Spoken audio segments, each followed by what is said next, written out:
첫 번째 달려보죠. 무대위 흑연입니다. 최근 개막한 부산국제영화제에 갔다가 황당한 장면을 목격했다는 가족분의 제보 만나보시죠.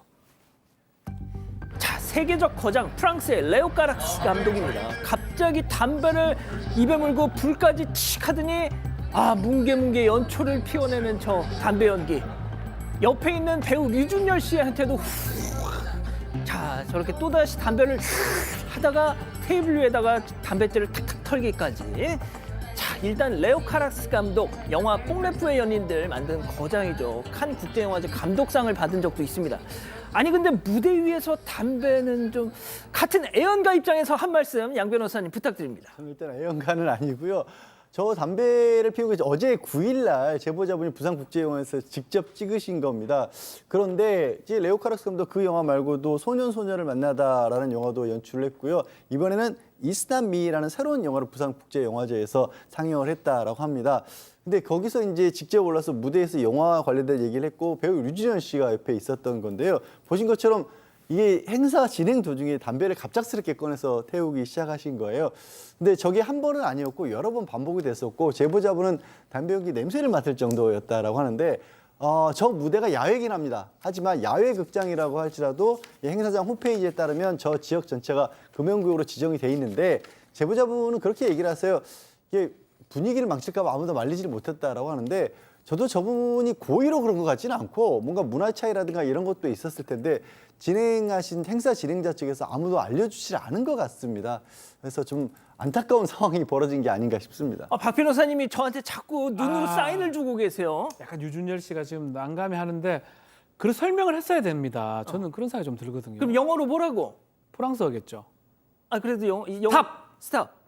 시그레트 이렇게 하여튼 뭐 어쨌든 간에 불어였나요? 설명을 좀 해줘야 될 상황이 아니었나 생각이 드는데 어쨌든 좀 문제가 있는 거 아닌가. 왜냐하면 법 위반 사항이고 많은 분들이 보고 있었던 거거든요. 부산에 왔으면 부산법을 따라야죠. 그렇죠. 그만 피소 이렇게 해줬어야 됩니다. 알겠습니다. 자, 다음 이어갈게요. 자, 윗집에서 투기한 이것입니다. 자, 베란다에 내놓은 화분 위로 무언가가 툭 충격적인 제보 사진 만나보시죠. 자, 베란다에 내놓은 화분 이파리에 무언가가 대롱대롱. 자, 그 정체는 무려 피임 도구입니다. 심지어 이 뭐 사용 후에인 건지 아무튼 뭐 구멍도 나오고 막 너덜너덜해요. 자, 박 변호사님, 제가 비슷한 사진을 본 적이 있어요. 중국의 모 대학교 기숙사 1층 바닥에 저런 게 막 수북히 쌓였던 걸 본 적이 있어요. 자, 언뜻 봐서는 서울 관악구 같지만 외국이라고 당당히 외쳐주십시오. 외국이 아닌 관악구에 있는 아파트입니다. 20층짜리 아파트인데 이 제보하신 분은 1층 제일 밑에쯤에 이제 거주를 하고 있는 상황인데 문제가 있어. 아래에 좀 거주하고 있는데 예전부터 여기가 좀 이렇게 베란다가 밖으로 좀 나온 부분이라서 뭐가 떨어지는 경우가 많다고 해요. 한 번은 뭐 담배 꽁초가 떨어지기도 하고 배설물이 섞인 모래 같은 것도 떨어지기도 하고 했는데 급기야는 지금 문제가 되는 저 장면입니다. 피임 도구 포장지가 어느 날부터 떨어지기 시작하더만 화요일 날 지난 화요일 8일입니다. 급기야는 피임 도구를 썼던 피임 도구가 떨어져서 화분에 지금 있는 모습이 포착이 된 겁니다. 이건 참 상당히 상상하기 어렵고요. 또 저기 지금 중국 얘기를 했지만 뭔가 혹시 누가 장난친 게 아니냐 이런 생각이 들어서 정말 실수가 아닌 뭐 고의적으로 한 게 아니냐 이 생각이 들어서 경고문 붙이겠다고 얘기를 했고요. 이거 너무 화가 나서 지금 제보를 한 그런 상황입니다. 진짜 충격적입니다. 자, 다음 이어가죠. 자, 밥값 15원, 밥값 10원, 진짜 어딘지 알려드리죠. 제보 영상 만나보시죠. 자, 끄ꯛ 잘 먹었다. 한 명이 먼저 일어나서 계산대 쪽으로 고고. 자, 가서요. 사장님, 여기 계좌이체. 네. 사반은행 1234-00-7만 원 주시면 됩니다. 자, 이때 친구가 화면을 슬쩍 보더니 보더니 먼저 밖으로 나가죠. 자, 남성은 계속 자판을 입력 중이에요. 자, 하다가 자, 여기 7만 원 오케이? 확인해주고 나갑니다. 자, 그런데 실제 이체된 금액은 7만 원도 7천 원도 700원도 아닌 10원. 이거 어떻게 된 일이에요 이게? 네, 이게 경기도 고양시에서 있었던 일인데요. 제보자는 24시간 삼겹살 가게를 운영을 하고 있습니다. 당시에는 직원들만 있었는데 지난 5일 새벽 50분쯤에 20대로 보이는 남성 3명이 와서는 삼겹살과 소주 등 약 7만 원어치를 주문을 했습니다. 식사를 마치고 한 명이 카운터로 오더니요. 계좌 이체로 결제를 하겠다고 얘기를 합니다. 근데 직원에게 계좌 이체를 하면 바로 확인을 할 수 있냐 이렇게 물었다고 합니다. 근데 이때 직원이 바로 확인은 안 된다고 대답을 했는데 이때 이게 좀 실수였다고 하고요.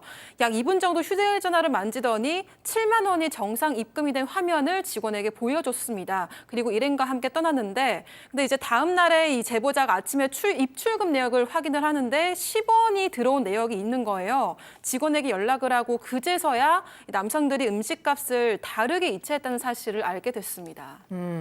자, 교수님, 우리나라는 금융실명제를 하는 나라잖아요.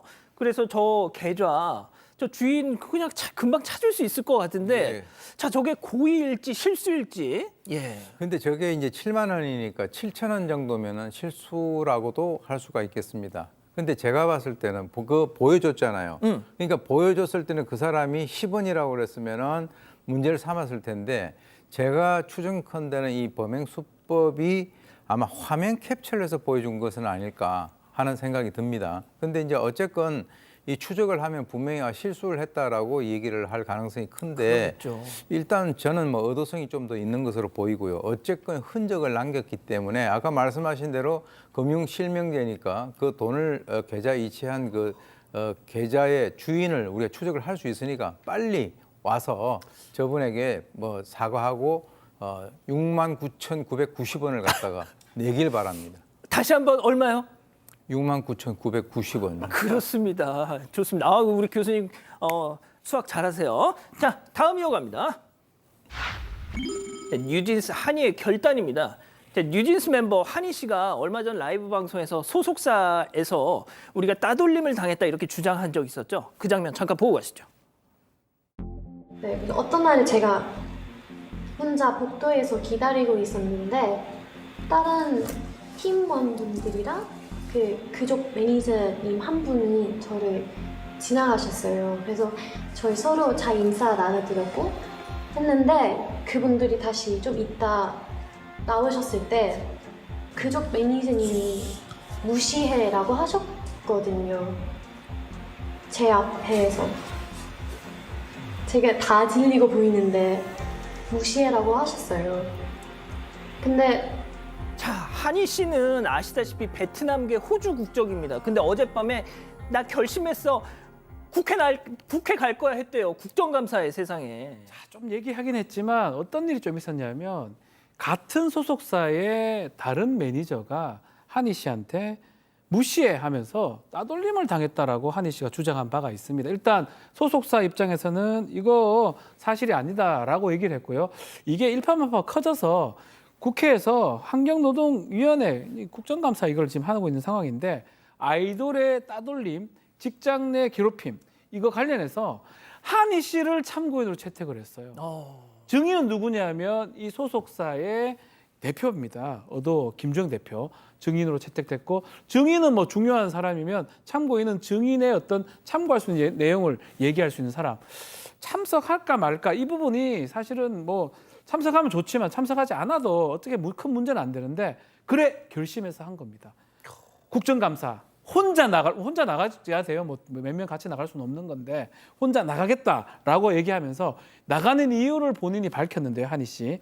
스스로와 멤버들을 위해서 나가는 것이다라고 하고 또 팬들을 위해서 나가는 것이다라고 얘기를 합니다. 그리고 매니저하고 회사는 모른다고 하고요. 다만 중요한 사람은 증인이죠. 대표가 나올지는 아직 알 수 없지만 일단은 한희 씨가 국정감사 한노위에 참고인으로 출석할 모습 지켜볼 수 있을 것 같습니다. 아, 진풍경이겠네요. 자, 마지막 사연으로 가볼게요. 부모님이 지켜보고 있어요. 자, 집단지성의 판단을 받아보고 싶으시다면서 제보해 주신 사연 함께 들어보시죠. 안녕하세요. 저는 본가를 떠나서 다른 지역에서 대학에 다니고 있는 20대 여성입니다. 원래는 대학 기숙사에서 살고 있었는데요. 전부터 자취의 로망이 있어서 최근에 부모님 몰래 기숙사를 나와서 자취방을 계약해버렸습니다. 하지만 내내 부모님을 속인다는 생각에 마음이 불편해졌고 결국 한 달 만에 솔직하게 털어놨는데요. 당연히 엄청 혼났습니다. 저에게 실망하신 부모님은 어머니만 가끔씩 확인하기로 하고 제 자취방에 홈캠을 설치하셨어요. 그때는 죄송한 마음이 커서 동의를 했지만 막상 집에 와보니까 감시를 당한다는 생각에 좀 불편해지기 시작했는데요. 하루는 드르륵거리는 소리가 들려왔습니다. 어머니가 원격 조종으로 홈캠 카메라 각도를 바꿨던 건데요. 결국 그날 잠을 제대로 못 잤습니다. 문제는 다음날 아침에 늦게까지 자고 있는데 갑자기 어디선가 다혜야 일어나 하는 어머니 목소리가 들리는 거예요. 깜짝 놀라서 일어나 보니까 바로 홈캠에서 나오고 있었습니다. 곧바로 전화해서 지금 뭐 하시는 거냐고 따졌는데 어머니는 저한테 게으름 피우지 않냐 이러려고 자취했냐면서 잔소리를 했고 결국 대판 싸웠습니다. 대체 어떻게 하면 좋을까요? 자, 그렇군요.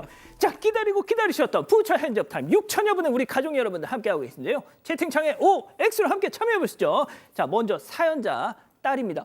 엄마, 진짜 이게 뭐하는 짓이야? 나 올해 22살이야. 나 예전에 그 코올리게 다혜 아니라고. 암만 부모여도 이게 말이 된다고 생각해? 맨 처음 몰래 자취한 건 미안하지만, 아니 그래도 나도 사생활이란 게 있잖아. 이상한 짓 안 한다고 했잖아. 이게 무슨 상황이야 이거? 이게 무슨 사랑이야? 집착이지, 동그라미. 아닙니다. 어머니 얘기 들어보세요. 예, 다음 엄마입니다. 어머머머머, 얘 웃겨 진짜. 얘 부모 몰래 자취하면서 먼저 뒤통수 친 게 누군데 이래. 야, 너 하고 싶은 거 다 하고 살라고 이름을 다혜라고 지은 줄 알아? 이거 사. 어휴, 너도 나중에 딸내미 낳아서 키워봐. 엄마 아빠 요즘에 불면증이야. 밤에 잠을 못 자. 그 심정 알기는 알아? 네가 엄마 닮아서 이쁘기는 좀 이뻐. 니네 과 그 동기 그놈 지훈이가 지열이가 아주 그놈 때문에 불안해 죽겠어. X. 아이, 박 변호사님. 엄마 참 이상한 어머니세요. 범죄의 그 선에 서 있는 느낌이 듭니다. 사실은 개인정보보호법상에 동의를 얻으면 뭐 CCTV라든지 영상 이런 거 설치가 가능하긴 한데 사실은 동의했다가 지금 동의를 거둬들인 상황이잖아요. 그러니까 이거는 범죄, 법률 얘기를 좀 떠나서도 성인이기도 하고 그러면 다혜가 엄마 영상 찍어서 보면 좋겠습니까? 엄마 밥 안 먹어요? 그래서 하면 좋겠습니까? 사생활이라는 게 있는 거거든요. 영상 홈캠 하는 이유가 뭐 반려견이라든지 어떤 공익적 이유가 있으면 특별한 이유가 있으면 모르겠지만 어떻게 이렇게 살펴봐도 특별한 이유는 없고 간섭하거나 괴롭히는 목적으로 보입니다. 교수님.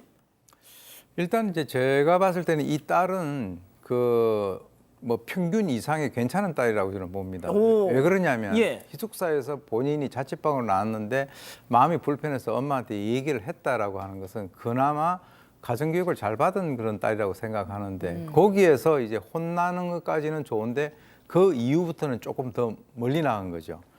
그래서 지금 이제 이 보통 보면은 반려견들을 우리가 관리할 때 저렇게 하거든요. 예. 그러니까 어떻게 보면은 자기 딸을 반려견 취급을 하는 이런 느낌도 들고요. 이 사건은 자녀 부모 관계에 있어서 굉장히 중요한 그 의미를 가지는 그런 사건이 될 수가 있습니다.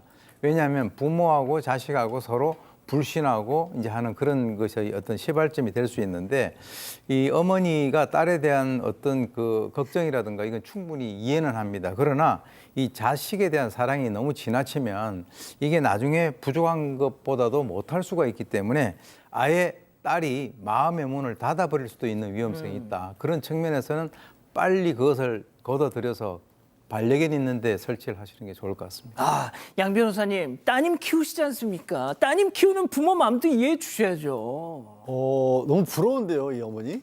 딸이 너무 착해요. 이 애초에 자취하겠다는 것도 자기가 자발적으로 신고를 하고 심지어 제한적이지만 가끔 보는 걸 조건으로 홈캠까지 설치를 했잖아요, 딸이.